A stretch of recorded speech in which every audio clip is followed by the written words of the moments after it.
Le flambeau de l'unité des filles et fils de l'Union panafricaine pour la démocratie sociale a été allumé ainsi qu'un arbre a été planté dans la cour du siège du parti au terme des travaux du Forum pour l'unité et le rassemblement de l'UPADES ce dimanche 1er mai 2022 à Brazzaville. Un rituel qui a traduit, entre autres, la bonne tenue de cette rencontre au regard du retour de plusieurs compagnons de Pascal Lissouba au Bercail, parmi lesquels Martin Kimpo.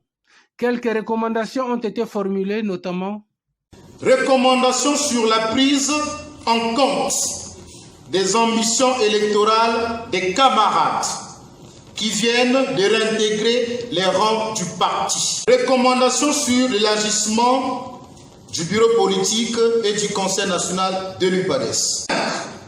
Recommandations sur la restructuration des instances intermédiaires et de base du parti, en tenant compte du processus de l'unité et de rassemblement en cours. Félicitons les participants pour leur esprit de dépassement. Le premier secrétaire de l'UPADES, Pascal Nsatima Biala, a pris l'engagement de faire appliquer le plus tôt possible les conclusions issues de ce forum.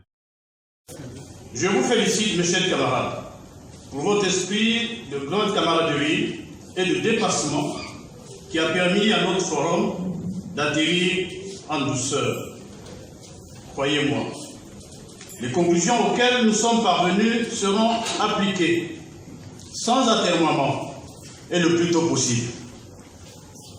Notre rencontre qui se referme, comme par hasard le 1er mai, jour de la fête du travail, est effectivement et symboliquement une invite au travail à 2 mois des échéances électorales. Travaillons tous, main dans la main, pour améliorer significativement le rayonnement du parti. Ce sera le message de notre renaissance politique vis-à-vis de l'opinion. Le comité de conciliation pour l'unité et le rassemblement Sécure, qui a mené à bien sa mission de réconciliation, devra poursuivre son travail auprès des autres membres encore réticents. Un congrès unitaire du parti est prévu dans les jours à venir pour la renaissance de l'UPADES.